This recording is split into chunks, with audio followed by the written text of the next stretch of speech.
लखनऊ की होने वाली दुल्हन तान्या की कहानी, जिसकी मेहंदी की रस्म बन गई उसके ऊपर एक श्राप। एक बहुत ही अजीबोगरीब मेहंदी जिसे बनाया था तान्या की सहेली रिया ने। दोस्तों, आखिर क्या है तान्या की उस मेहंदी का राज और क्यों उस मेहंदी से जुड़ी काली शक्ति मारना चाहती है तान्या और उसके होने वाले पति अंकुश को? ये जानने के लिए देखते रहिए फियर फाइल्स, डर की सच्ची तस्वीरों का एक और रोंगटे खड़े कर देने वाला बहुत ही अनोखा सा एपिसोड। कहानी की शुरुआत में हम तान्या के घर को देखते हैं, जो कि काफी सजा धजा था क्योंकि अभी कुछ दिनों के अंदर तान्या की शादी होने वाली थी। दोस्तों, आज के दिन तान्या की मेहंदी की रस्म थी। वो अपनी मेहंदी की रस्म पूरी करने के लिए अपनी सहेली रिया का इंतजार कर रही थी, क्योंकि रिया को मेहंदी लगाना बहुत ही अच्छे से आती है। रिया उसकी कॉलेज की दोस्त थी। देर काफी हो रही थी, लेकिन रिया अभी तक आई नहीं थी, इसीलिए तान्या की माँ उस पर काफी नाराज हो रही थी। लेकिन थोड़ी देर के बाद तान्या की सहेली रिया उसके घर पर आ जाती है अपनी माँ को लेकर। रिया जब तान्या के घर पर पहुंचती है तो उसकी माँ उस पर काफी गुस्सा करती है और उससे कहती है कि तुम्हें आने में इतनी देर क्यों हो गई, सारे मेहमान बहुत देर के आ चुके हैं। ये बात रिया को कहीं ना कहीं बुरी लगी थी। उस रात रिया की माँ भी मेहंदी लगाने के लिए आई थी। उसके बाद तभी रिया तान्या की मेहंदी लगाने के लिए उसके साथ चली गई और रिया की मम्मी तान्या की बुआ की मेहंदी लगाने लगी। लेकिन तभी अचानक रिया की मम्मी जोर जोर से खांसने लगी और उनकी हालत धीरे धीरे करके बिगड़ने लगी थी, जिससे देखकर तान्या की मम्मी और भी ज्यादा गुस्सा हो गई और रिया से आकर शिकायत करती है कि तेरी माँ की तबीयत खराब हो रही है। तुम लोगों के ड्रामे के चक्कर में हम पहले ही बहुत लेट हो चुके हैं। जा लेकर जा अपनी माँ को, अब हम किसी दूसरी मेहंदी लगवाने वाली को बुला लेंगे। दोस्तों, ये बात रिया को कहीं ना कहीं बहुत ही बुरी लग गई थी, क्योंकि तान्या की माँ ने उन दोनों की काफी बेइज्जती कर दी थी। उसके बाद तभी रिया को काफी गुस्सा आ गया और अब वो अपना गुस्सा उतारने वाली थी तान्या के ऊपर। आखिर वो क्या करने वाली थी, वीडियो में एंड तक जरूर बने रहिएगा। उसके बाद तभी रिया बोलती है कि तुम दूसरी मेहंदी लगवाने वाली को बुला लो, लेकिन तान्या को तो मेहंदी सिर्फ मैं ही लगाऊंगी। इसको तो ऐसी मेहंदी लगाऊंगी कि ये जिंदगी भर याद रखेगी। इसके हाथ पर से ये मेहंदी कभी नहीं छूटेगी। उसके बाद तभी रिया तान्या के हाथ पर मेहंदी लगा देती है। मेहंदी लगाकर रिया और उसकी माँ अपने घर वापस चली जाती है। उसके बाद तभी रात होती है।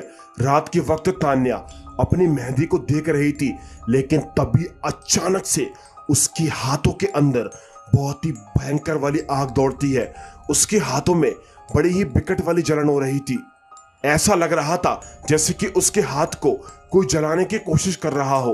उसके बाद तभी तान्या अपने घर से बाहर निकलती है तो उसके घर के बाहर काफी सुनसान सा माहौल था, जहां वो एक जंगल में पहुंच जाती है और तभी अचानक उसे एक बहुत ही भयंकर एक काली शक्ति दिखाई देती है, जिसे देखकर तान्या काफी डर जाती है। दोस्तों, वो उस काली शक्ति को देखकर तुरंत ही वहां से भागती है। वो जहां जहां भी भागती है वो काली शक्ति उसका पीछा करती है। उसके बाद तभी वो थोड़ा सा आगे की तरफ भागती है और तभी उसको अचानक से अपने आप की आवाज सुनाई देती है, जो कि बचाओ बचाओ करके कोई जोर से चीख चिल्ला रहा था। और वो आवाज खुद तान्या की थी। और जब वो थोड़ा सा आगे जाती है तो एक दलदल के अंदर अपने हमशक्ल को फंसा पाती है। तान्या के जैसे ही एक लड़की बचाओ बचाओ करके जोर से चिल्ला रही थी और एक दलदल के अंदर फंसी हुई थी। उसके बाद तभी तान्या उसको बचाने की कोशिश करती है, अपना हाथ आगे की तरफ बढ़ाती है, लेकिन जैसे ही वो उसके करीब जाती है उसको बचाने के लिए, तभी हमको ये पता चलता है कि वो कोई लड़की नहीं थी, बल्कि वही काली शक्ति थी, जिसका हाथ बड़ा ही भयानक था और उसके हाथों पर से मेहंदी टपक रही थी। वो तान्या को अपने तरफ जोर से खींचती है और इसी के साथ तान्या की नींद टूट जाती है। तभी हमको ये पता चलता है कि वो ये सब सपने में देख रही थी। तान्या उस सपने को देखकर बहुत ही ज्यादा घबरा गई थी दोस्तों। लेकिन तभी उसी वक्त पर तान्या के साथ बहुत ही अजीबोगरीब होता है। उसे अपने आसपास किसी और के होने का एहसास होता है और तभी उसे उसी के रजाई के अंदर कोई बैठा हुआ मिलता है और तभी वो अपनी रजाई के अंदर किसी को बैठा हुआ पाती है और जैसे ही रजाई को हटाती है तो उसे कोई भी दिखाई नहीं देता और इतने में उसका होने वाला पति अंकुश वहां पर आ जाता है। उसके बाद तभी हम दूसरी तरफ रिया और उसकी माँ को देखते हैं, जहां पर उसकी माँ अपने पार्लर चली जाती है और उसके बाद तभी उस छोटी सी भगोनी में रखी हुई मेहंदी की तरफ से रिया को कुछ आवाजें सुनाई देती है, जो आवाजें कुछ इस प्रकार की थी। रिया, मेरे पास आओ। रिया, मेरे पास आओ। तुमने मुझे आजाद कर दिया है। दोस्तों, आप विश्वास नहीं मानोगे, रिया खुद उसे देखकर बहुत ही बुरी तरीके से डर जाती है और अपने मन ही मन में कहती है कि आखिर ये अजीबोगरीब आवाजें कहां से आ रही हैं। उसके बाद तभी वो मुंह धोकर वॉशरूम से बाहर निकलती है तो उसे वही काली शक्ति दिखाई देती है, जिसके हाथों में से मेहंदी टपक रही थी। दोस्तों रिया उस काली शक्ति से बोलती है कि आखिर तुम कौन हो। उसके बाद तभी वो काली शक्ति रिया से कहती है, डरो मत रिया, ये मेहंदी ही तुम्हारी खोई हुई इज्जत को तुम्हें वापस लौटाएगी।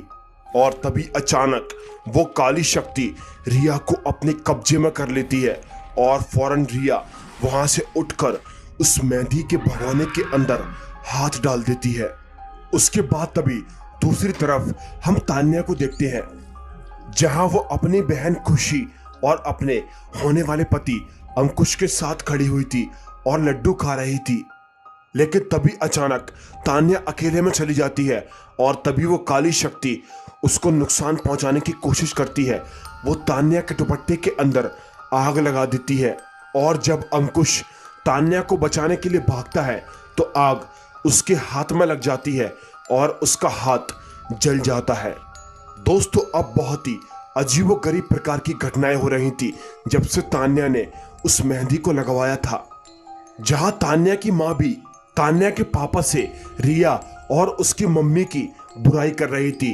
वो उन दोनों के बारे में ये कह रही थी कि जब से वो दोनों मनहूस माँ बेटी ने तान्या के हाथों में मेहंदी लगाई है तब से ही कुछ उल्टा सीधा हो रहा है। तान्या की माँ ने अभी इतने बात कही ही थी, लेकिन तभी अचानक उनके घर की लाइट अपने आप ही चली जाती है। लाइट के जाते ही तान्या की मम्मी को भगोने के अंदर मेहंदी दिखाई देती है, जो कि पता नहीं ना जाने कहां से आ गई थी। तान्या की माँ उसे देखकर काफी डर जाती है और तभी वो काली शक्ति उनके आसपास घूम रही होती है और तान्या की माँ को भी नुकसान पहुंचा देती है। इन सब घटनाओं को देखकर तान्या अपने पापा से बात करती है और शादी को आगे बढ़ाने के लिए बोलती है, लेकिन तान्या के पापा शादी को आगे बढ़ाने से मना कर देते हैं। उसके बाद तभी रात के वक्त तान्या के हाथों में फिर से वही जलन होने लगती है। खैर, उसके बाद तभी सुबह होती है। सुबह के वक्त तान्या रिया की माँ को कॉल करती है और रिया से बात करने की कोशिश करती है, लेकिन रिया की माँ तान्या से ये कहती है कि रिया को न जाने क्या हो गया है, वो मुझसे भी बात नहीं कर रही है। और जब तान्या के पास कोई रास्ता नहीं बचा तो खुद तान्या रिया के घर पर चली गई। रिया के घर जाने के बाद तान्या ने रिया की माँ को सारी बातें बताई जो अभी तक उसके साथ हुआ था। तान्या उनसे कहती है कि जब से ये मेहंदी मेरे हाथों में लगी है मुझे एक डरावनी औरत दिखाई देती है और उसकी आवाज भी सुनाई देती है। उसके बाद तभी रिया की माँ सब कुछ समझ जाती है और तभी वो तान्या से एक बात कहती है। आज से कुछ दिन पहले सफाई करते वक्त रिया के हाथ में एक श्रापित किताब लगी थी, जो किताब मेरी थी। मैंने रिया को उस किताब को हाथ लगाने को मना किया था, लेकिन रिया किसी चीज को एक बार देख लेती है तो वो मानती नहीं है और रिया ने उस श्रापित किताब को खोल दिया। मैं फौरन ही वहां पर उसकी आवाज सुनकर भागकर गई और मैंने अपने मंत्र के जरिए उस श्रापित किताब को दोबारा किसे बंद किया। वो किताब तो मुझे किसी और ने दी थी। मैंने उस दिन से रिया को बहुत समझाया था कि तुम इस किताब को बिल्कुल भी कभी मत खोलना और इसमें लिखे हुए शब्दों का कभी किसी के ऊपर उपयोग मत करना। कहते हैं कि अगर उस किताब में लिखे हुए शब्दों को कोई इंसान बोलते हुए होने वाले दूल्हा या दुल्हन के हाथ में उस मेहंदी को लगाते वक्त उसका नाम उल्टा लिख देता है तो वो काली शक्ति उसको जान से मार देती है। यही कहानी है उस श्रापित किताब की। दोस्तों, रिया की माँ अभी ये सब तान्या से कह ही रही थी, लेकिन तभी अचानक से उसको कुछ आवाजें आती है और वो फौरन ही दूसरे कमरे के अंदर जाती है तो रिया अजीबोगरीब तरीके से झूल रही थी। रिया की माँ उससे ये कहती है, बेटा रिया, तुमने ये सब क्या किया? तान्या तुम्हारी दोस्त है, तुमने इसके ऊपर इन शब्दों का उपयोग क्यों किया? बेटा, इसकी जिंदगी बर्बाद हो जाएगी। उसके बाद तभी तान्या भी उससे बोलने की कोशिश करती है, लेकिन तभी अचानक से रिया जब पीछे मुड़कर देखती है तो ये पता चलता है कि वो कोई रिया नहीं बल्कि उस काली शक्ति ने रिया के ऊपर अपना कब्जा कर लिया था। लेकिन तभी वो काली शक्ति तान्या को नुकसान पहुंचाने की कोशिश करती है, लेकिन तभी रिया की माँ उस भगोने में रखी हुई मेहंदी को बाहर फेंक देती है और इसी के कारण वो काली शक्ति रिया के शरीर के अंदर से चली जाती है। दोस्तों, रिया जब होश में आती है तो वह अपनी गलती का काफी एहसास करती है और तान्या से माफी भी मांगती है। वो तान्या से कहती है कि मुझसे बहुत बड़ी गलती हो गई, मुझे माफ कर दो, मैंने गुस्से में आकर तुम्हारे साथ ऐसा कर दिया। उसके बाद तभी रिया की माँ बोलती है कि हमें देर नहीं करनी चाहिए, हमें इस काली शक्ति को रोकना होगा।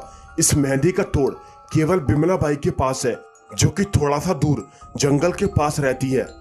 और तभी रिया, तान्या और उसकी माँ तीनों जने बिमला बाई के पास जंगल की ओर बढ़ने लगते हैं। आधा रास्ता उनको पैदल चलकर पार करना था, इसीलिए उन तीनों ने एक एक मसाल जला ली थी और जंगल की ओर भगवान का नाम लेते हुए बढ़ते हैं। दोस्तों, वो अभी आगे की तरफ बढ़ ही रहे थे, लेकिन उस काली शक्ति को इसके बारे में खबर हो जाती है और तभी वो उनकी जलाई हुई मसालों को बुझा देती है और उन तीनों को उनसे बिछड़वा देती है। वो उन्हें पूरी तरीके से रास्ता भटका देती है। जहां रिया की माँ रिया को आवाज लगा रही थी, लेकिन तभी रिया उसको जमीन पर पड़ी हुई दिखती है और वो जैसे ही रिया के पास भागती है तो देखती है रिया तो मर चुकी थी। और वहीं दूसरी तरफ तान्या को भी रिया मिलती है। दोस्तों, ये बहुत ही अजीबोगरीब किस्सा था, दो रिया। उसके बाद तभी तान्या और रिया अपनी माँ को आवाज लगाते लगाते उनके पास पहुंचती हैं। तान्या की माँ काफी डर जाती है क्योंकि रिया तो उनके सामने खड़ी हुई थी और जब वो नीचे देखती हैं तो वो मरी मराई रिया वहां पर से गायब हो चुकी थी। तभी हमको ये पता चलता है कि वो कोई रिया नहीं बल्कि वही काली शक्ति थी जो कि उनको भटकाने की कोशिश कर रही थी। दोस्तों, उसके बाद फिर वो काली शक्ति रिया की माँ को जान से मार देती है और उन्हें मारकर एक पेड़ के ऊपर लटका देती है। माँ की मौत का रिया को काफी अफसोस था। उसके बाद तभी तान्या और रिया दोनों ही आगे बढ़ती है और बिमला बाई के पास पहुंच जाती हैं, जहां रिया बिमला बाई को सारी बात बता देती है। बिमला बाई उस पर काफी गुस्सा करती हैं कि तुम्हें तान्या के साथ ऐसा नहीं करना चाहिए था। दोस्तों, तान्या घर से काफी देर की गायब थी और तान्या की फिक्र करके अंकुश भी उसके पीछे पीछे उसी जंगल के पास आ गया था। और जब वो अपनी कार से उस जंगल के अंदर आ रहा था तभी वो काली शक्ति अंकुश को भी नुकसान पहुंचाने की कोशिश कर रही थी। उसके बाद तभी दूसरी तरफ बिमला बाई उन दोनों से कहती है, हमें एक कुंवारी कन्या के शरीर के अंदर उस काली शक्ति को भेजना होगा और वही कुंवारी उसको खत्म कर सकती है। उसके बाद तभी इस काम को करने के लिए रिया तैयार हो जाती है और बिमला बाई से कहती है कि आप उस काली शक्ति को मेरे शरीर के अंदर भेज दीजिए। दोस्तों, उसके बाद फिर बिमला बाई एक गोल घेरा बना लेती हैं जिससे कि वो काली शक्ति उनको नुकसान न पहुंचा पाए। और तभी अपनी विधि करना शुरू कर देती हैं। उसके बाद तभी वो काली शक्ति वहां पर आती है और तभी तान्या को घायल अंकुश दिखाई देता है। जैसे ही तान्या उस चक्र को पार करके उस अंकुश के पास जाती है, तभी हमको ये पता चलता है कि वो कोई अंकुश नहीं बल्कि वही काली शक्ति थी जिसने तान्या को अपने जाल के अंदर फंसा लिया था। उसके बाद तभी तान्या की जान को बचाने के लिए रिया ने उस मेहंदी से अपने हाथ पर खुद का नाम उल्टा लिख लिया था, जिसकी वजह से वो काली शक्ति अब तान्या को छोड़कर रिया के शरीर के अंदर आ गई थी।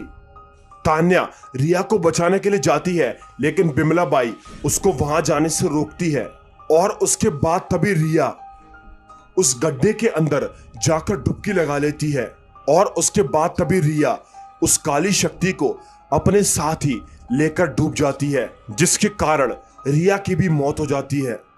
उस गड्ढे के अंदर डूबने से वो काली शक्ति हमेशा के लिए नष्ट हो गई और उसके साथ साथ रिया की भी मौत हो चुकी थी, जिसका मौत का अफसोस तान्या को बहुत था। इसी के साथ साथ इस एपिसोड का दी एंड हो जाता है। आपको ये कहानी कैसी लगी मुझे नीचे कमेंट सेक्शन में जरूर बताइएगा और वीडियो अच्छी लगी तो लाइक शेयर चैनल को जरूर सब्सक्राइब करें। तो चलिए हम मिलते हैं आपसे फिर किसी एक नई कहानी में। तब तक के लिए बाय एंड सी।